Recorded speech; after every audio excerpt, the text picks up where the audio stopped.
महाभारत के महान युद्ध में जब आकाश में बाणों की वर्षा हो रही थी, रणभूमि रक्त रंजित हो चुकी थी। वीरों की गर्जना और हथियारों की टकराहट की आवाजें चारों ओर गूंज रही थीं।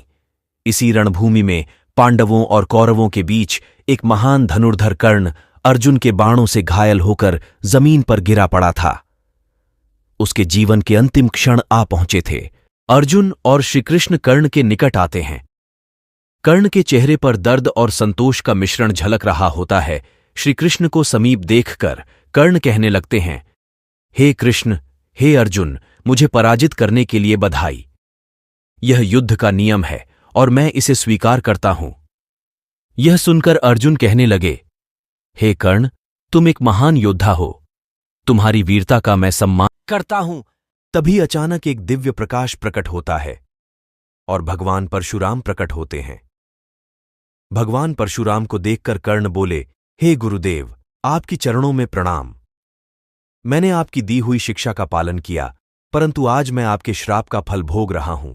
महाभारत के अनुसार कर्ण को परशुराम जी ने श्राप दिया था कि जब उसे सबसे अधिक आवश्यकता होगी तब वह अपने युद्ध कौशल को भूल जाएगा। यह श्राप कर्ण को तब मिला था जब परशुराम जी को पता चला कि कर्ण क्षत्रिय है और उसने ब्राह्मण के रूप में धोखे से उनसे शिक्षा प्राप्त की थी। कर्ण की मृत्यु के समय परशुराम जी ने उसे यह शिक्षा दी कि सत्य और धर्म का पालन हमेशा सर्वोपरि है।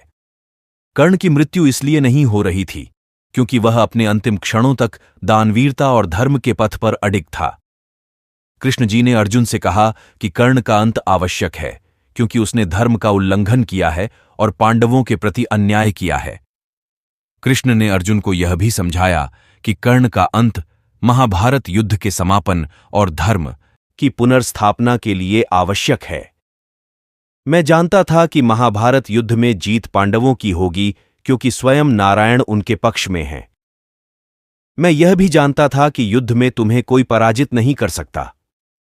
तुमने ब्राह्मण बनकर मुझसे शिक्षा ग्रहण की, इसलिए मैंने तुम्हें श्राप दिया था कि जब तुम रणभूमि में असहाय हो जाओगे तब तुम मेरी दी गई शिक्षा को भूल जाओगे और दिव्य अस्त्र चलाना भूल जाओगे।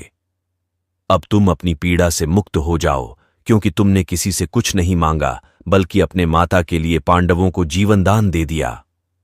तुम जैसे दानवीर वीर योद्धा के लिए स्वर्ग के द्वार खुले होंगे।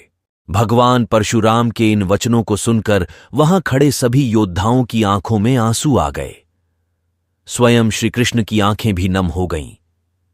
एक महादानी, एक वीर योद्धा जिसने अपने जीवन में केवल दान और धर्म की राह पर चलते हुए वीरगति प्राप्त की, उसका यह अंत सभी के दिलों को छू गया। कर्ण कहते हैं, हे गुरुदेव, आपका आशीर्वाद हमेशा मेरे साथ रहा। मैंने अपने जीवन में अनेक कष्ट सहे, परंतु आपने मुझे सिखाया कि सच्चा योद्धा वही है जो कर्तव्य पथ पर डटा रहे। आज मेरी आत्मा शांति प्राप्त कर रही है क्योंकि मैंने धर्म की रक्षा की। यह सुनकर भगवान परशुराम कहते हैं, हे कर्ण, तुमने सिद्ध कर दिया कि सच्चा योद्धा वही है जो धर्म और कर्तव्य के पथ पर अडिग रहे। तुम्हारी वीरता और त्याग को युगों युगों तक याद किया जाएगा। इस प्रकार कर्ण का जीवन, उनकी वीरता और उनके गुरुदेव परशुराम का श्राप, सब कुछ महाभारत की इस गाथा में अमर हो गया। एक योद्धा की यह कहानी सदैव हम सबको प्रेरणा देती रहेगी कि धर्म की राह पर चलने वाला व्यक्ति कभी पराजित नहीं होता, चाहे परिस्थितियां कैसी भी हों।